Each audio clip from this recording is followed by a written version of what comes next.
Assalamualaikum warahmatullahi wabarakatuh.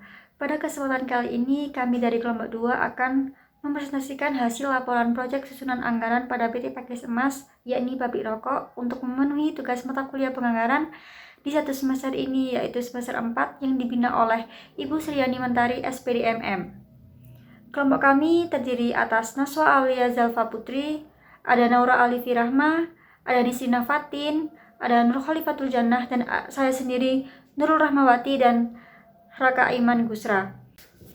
Yang pertama yaitu profil perusahaan. Pakis Emas merupakan salah satu UMKM yang bergerak di bidang manufaktur, di mana perusahaan ini memproduksi dan menjual rokok kretek sejak tahun 2003. Pabriknya itu bertempat di Jalan Al-Mustafa 184 Pakis Kembar, Pakis Malang. Dan produk rokok Pakis Emas ini dipasarkan di Sumatera, tepatnya di Medan dan Lampung, oleh mitra distributor tunggal yakni PT Cakra. Varian rokok yang diproduksi terdiri dari Bandar Inter, Bandar Sejati, dan Bandar 388. Pakis Emas juga memiliki total 391 karyawan, diantaranya 374 tenaga borongan, 90 harian sortir, 3 mandor, dan 5 staf kantor. Industri rokok merupakan industri dengan tingkat kompetensi yang tinggi. Banyaknya peraturan yang ketat dikeluarkan oleh pemerintah bagi produsen rokok seperti aturan yang berkaitan dengan cukai, kadar nikotin, larangan tarikan iklan rokok, dan tingginya kesadaran masyarakat terhadap kesehatan membuat ruang gerak para produsen rokok dalam industri ini tuh semakin sempit. Namun, para produsen rokok tidak kehilangan akal untuk mempertahankan atau menambah konsumen baru. Hal ini dibuktikan dengan penerimaan negara yang besar dari cukai rokok, yaitu sebesar 198,02 triliun. Setelah kami melakukan penelitian terkait penyusunan anggaran pada PT Pakis Emas ini, ternyata terdapat berbagai permasalahan. Di antaranya, yang pertama, PT Pakis Emas ini hanya bekerja sama dengan satu distributor saja. Nah, distributor itu bernama PT Cakra. Nah, PT Cakra ini tuh mendistribusikan produk rokok itu ke Pulau Sumatera karena terlalu ketatnya persaingan di Jawa. Pertumbuhan usaha PT Pakis Emas juga sedikit terhambat. Dan yang terakhir itu industri rokok di Jawa itu dikuasai oleh nama besar-besar seperti Gudang Garam, Jarum, Sampurna, dan masih banyak lagi. Oleh karena itu, tim kami tuh menyusun anggaran ini tuh dengan proyeksi. Jadi apabila PT Pakis Emas bekerjasama dengan lebih dari satu distributor dan menambah wilayah distribusi dengan harapan memaksimalkan laba perusahaan. Berikutnya yakni mengenai data perusahaan, di mana yang pertama daftar pembelian yang dibutuhkan PT Pakis Emas dalam memproduksi rokok ini yang dibutuhkan yakni plan, lalu ada AMRI, lalu ada etiket. Etiket ini itu untuk rokok 388, Inter, dan Sejati, lalu ada inner plastik, lalu duspresnya itu juga untuk rokok 388, Inter, dan Sejati, lalu box karton juga untuk rokok 388, Inter, dan Sejati. Lalu ada daftar perusahaan mengenai daftar bahan habis pakai PT Pakis Emas ini selama memproduksi rokok itu ada tawa sama kanji, lalu ongkos pot pita, lalu ada gaji harian, lalu ada bahan giling, biaya listrik, air, dan telepon, lalu ada alat giling, lalu yang terakhir ada alat packing. Selanjutnya, penjelasan akan dijelaskan oleh teman saya. Bagi yang bertugas, dipersilakan. Baik, selanjutnya saya akan menjelaskan mengenai susunan anggaran PT Pakis Emas tahun 2023. Yang pertama yaitu ada anggaran penjualan. Anggaran penjualan disusun berdasarkan forecast atau prediksi dan asumsi dengan menggunakan metode judgment. Seperti yang terlihat pada tabel, sebelumnya kami memperoleh informasi bahwa omset penjualan Pakis Emas pada tahun 2022 adalah sebesar 96,6 miliar. Jumlah itu kami bagi dengan harga per pak rokok yaitu sebesar 4.500 dan diperoleh sekitar 20.100 pak unit yang terjual. Kemudian jumlah itu kami bagi menjadi per kuartal. Jumlah penjualan per kuartal tidak sama karena sesuai informasi bahwa penjualan tergantung dari permintaan pasar dan kondisi pasar, maka kami asumsikan ada fluktuasi yang jumlahnya tidak terlalu drastis. Seperti misalnya penjualan pada kuartal akhir mengalami penurunan dari kuartal sebelumnya karena ada kenaikan biaya cukai pada akhir tahun lalu. penjualan tahun 2022 ini diperoleh dari satu distributor saja. Kami memproyeksikan pada tahun 2023 ini Pakis Emas akan menambah satu lagi distributor yang pastinya akan meningkatkan wilayah distribusi dan menambah angka penjualan Pakis Emas, sehingga kami menyusun anggaran penjualan bagi kedua distributor. Kami mengasumsikan penjualan distributor pertama akan meningkat sebesar 5% pada tahun 2023 karena terus bertambahnya permintaan dari pasar, sehingga diperoleh omset penjualan 95,4 miliar seperti yang terlihat pada tabel. Sedangkan untuk distributor kedua, kami mengkonsumsikan penjualan sejumlah 10% dari total seluruh penjualan tahun 2023. Hal ini dengan pertimbangan bahwa pada awal kerjasamanya, Pakis Emas masih sebagai pemasok cadangan pada calon distributor kedua ini. Kami berharap untuk tahun-tahun selanjutnya, Pakis Emas dapat menjadi pemasok utama dan menambah distributor lain untuk menyalurkan produknya. Maka untuk keseluruhan penjualan pada tahun 2023 diperoleh angka 106 miliar unit dan 23.560 juta pak yang terjual. Kemudian yang kedua ada anggaran produksi. Total anggaran produksi yang dibutuhkan selama 1 tahun oleh PT Pakis Emas seperti yang terlihat pada tabel adalah sejumlah 17.237.800 pak. Justifikasi produksi yang tidak merata tersebut dikarenakan permintaan distributor yang tidak menentu, sehingga menyebabkan pola produksi yang bergelombang. Permintaan ini berdasarkan permintaan pasar yang dipengaruhi oleh kondisi ekonomi dan faktor-faktor lain yang menyebabkan fluktuasi atau tidak stabilnya konsumsi. Kemudian yang ketiga ada anggaran bahan baku. Bahan baku rokok terdiri dari AMRI, dan blend AMRI itu kertas yang membalut rokok, dan blend itu adalah campuran dari bahan tembakau, cengkeh, dan aroma atau saus rokok. Yang pertama yaitu anggaran kebutuhan AMRI. Kami menyusun anggaran kebutuhan AMRI berdasarkan 1 pak rokok berisi 12 batang sehingga memerlukan 12 lembar AMRI. Kemudian anggaran pembelian AMRI, asumsi persediaan akhir AMRI adalah 40% dari yang tersedia. Serta jumlah persediaan awal kuartal diasumsikan sama dengan persediaan akhir kuartal 4. Harga AMRI kami peroleh dari data informasi perusahaan dari wawancara.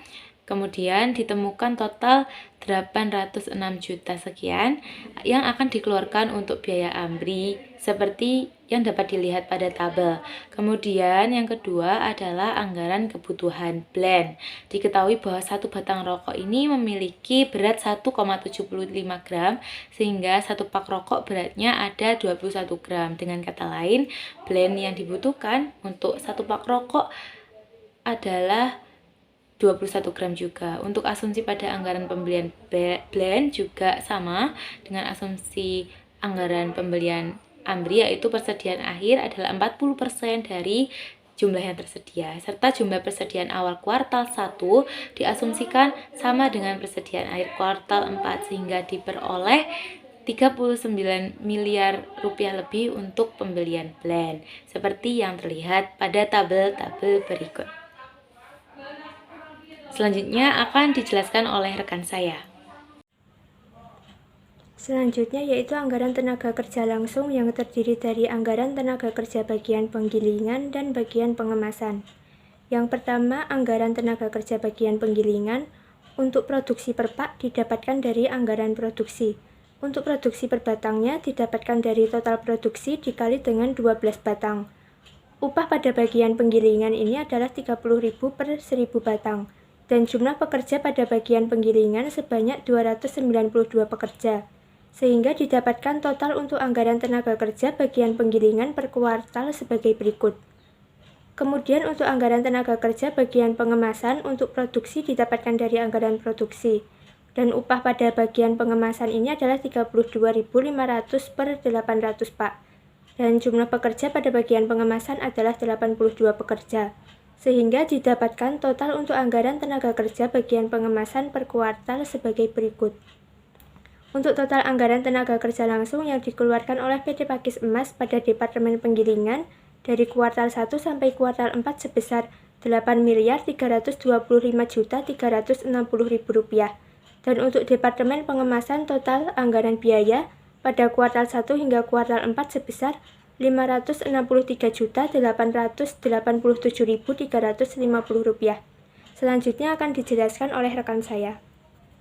Baik, untuk selanjutnya itu ada biaya overhead dari PT Pakis tahun 2023. Nah, biaya overhead ini terdiri dari tiket, duspres, box karton, inner, tawas, kaji atau lem, ongkos pita, bahan giling, listrik, air, telepon, depresiasi alat, dan depresiasi gedung.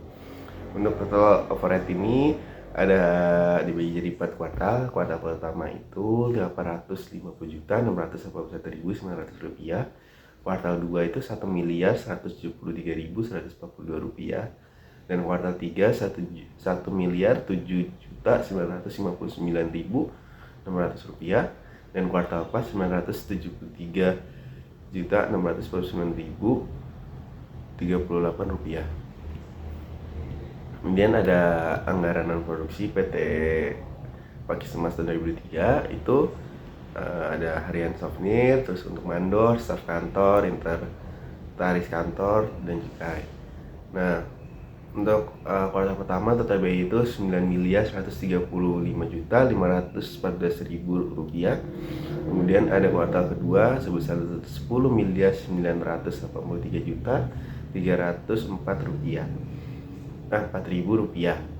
Kuartal 3 Rp11.079.514.000. Dan kuartal 4 sebesar Rp10.655.524.000. Dan untuk totalnya itu sebesar Rp41.853.856.000. Untuk materi selanjutnya akan disampaikan oleh rekan saya. Terima kasih. Baik, terima kasih atas kesempatannya. Selanjutnya saya akan menjelaskan tentang anggaran barang jadi akhir PT Pakis Emas. Yang pertama, bahan langsung terdiri dari blend dan amri. Cara hitungnya yakni sur dikali biaya per target. Selanjutnya, tenaga kerja langsung terdiri dari penggilingan dan pengemasan. Cara hitung penggilingan yakni sur dikali biaya per target, sedangkan pengemasan hanya biaya per target. Nah, selanjutnya bahan langsung dan tenaga kerja langsung tersebut ditotal dan hasilnya seperti pada tabel tersebut. Selanjutnya ada overhead, yakni terdiri dari variabel dan tetap. Nah, cara hitung variabel yakni dari etiket, duspres, dan box karton, yakni ditotal jumlahnya. Selanjutnya tetap yakni dihitung per paknya dibagi pak unit seluruhnya. Nah, totalnya juga seperti pada tabel tersebut. Nah, selanjutnya biaya unit total ini dijumlah dan hasilnya seperti tabel tersebut. Sedangkan hasil dari persediaan barang jadi akhir, yakni cara hitungnya dari sisa persediaan barang akhir dikali biaya unit total tersebut dan hasilnya seperti pada tabel tersebut. Selanjutnya anggaran HPP. Terdiri dari bahan langsung yang digunakan, TKL yang digunakan, overhead, dan persediaan awal.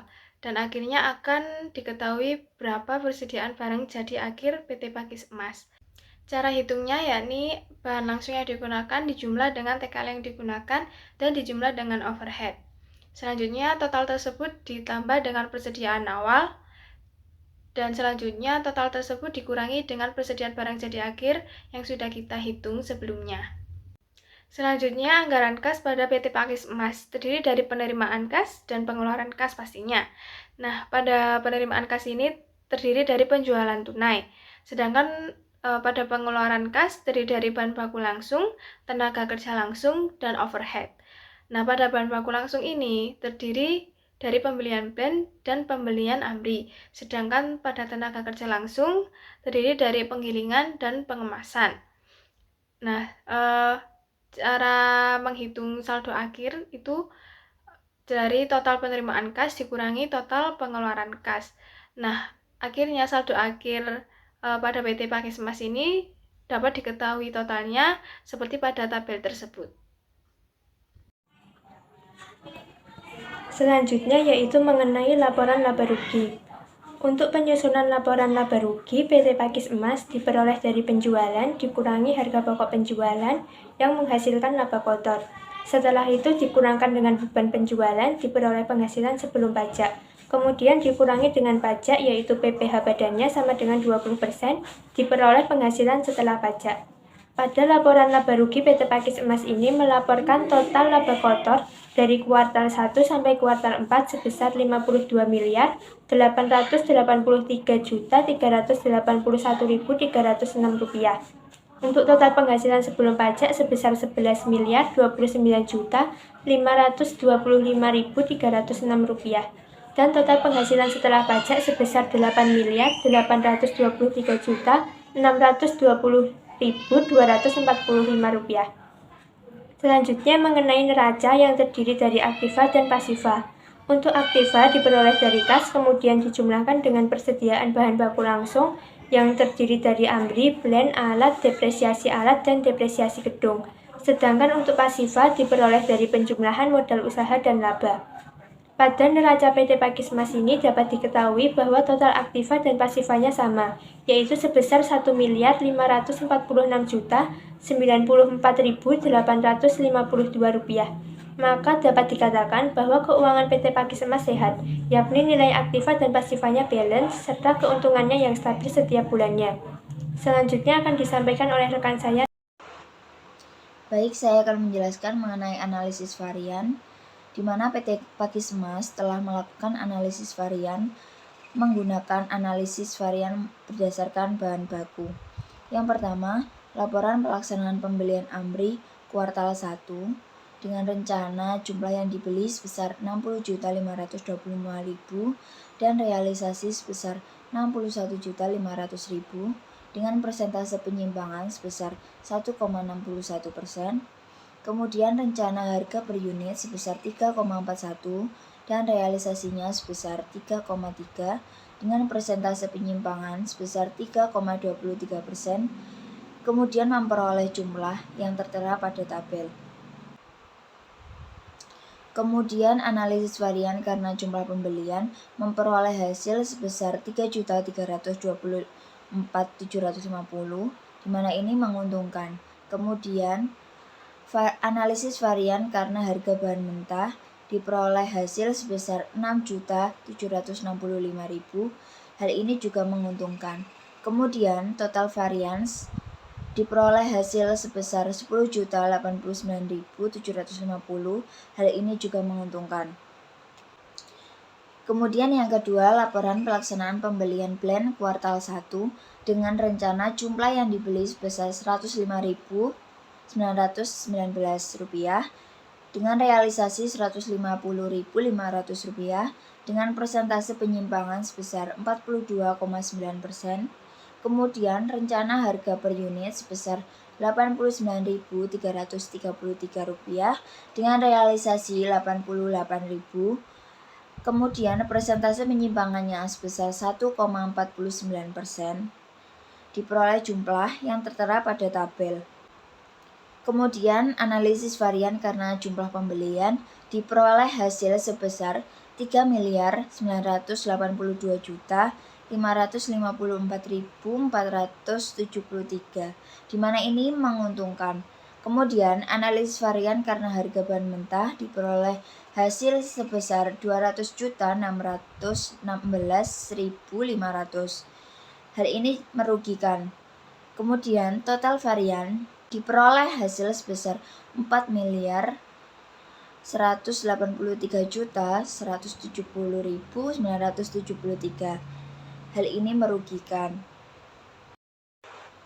Kemudian mengenai analisis anggaran PT Pakis Emas tahun 2023, di mana PT Pakis Emas telah melaksanakan analisis anggaran sesuai dan tepat. Pada anggaran penjualan diproyeksikan kondisi di mana PT Pakis Emas memiliki lebih dari satu distributor yang akan menambah wilayah penjualan. Penjualan diproyeksikan meningkat sebesar 5% pada tahun 2022 dan ditambah penjualan calon distributor kedua sebanyak 10% dari total penjualan.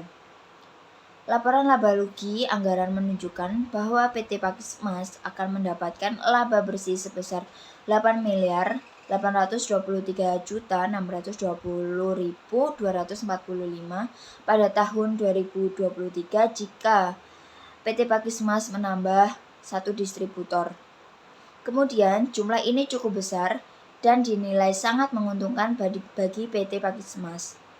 Analisis varian juga telah dilakukan, yaitu mengenai bahan baku yang menunjukkan hasil bahwa penyimpangan pada bahan baku AMRI sangat menguntungkan, sedangkan penyimpangan pada bahan baku blend merugikan.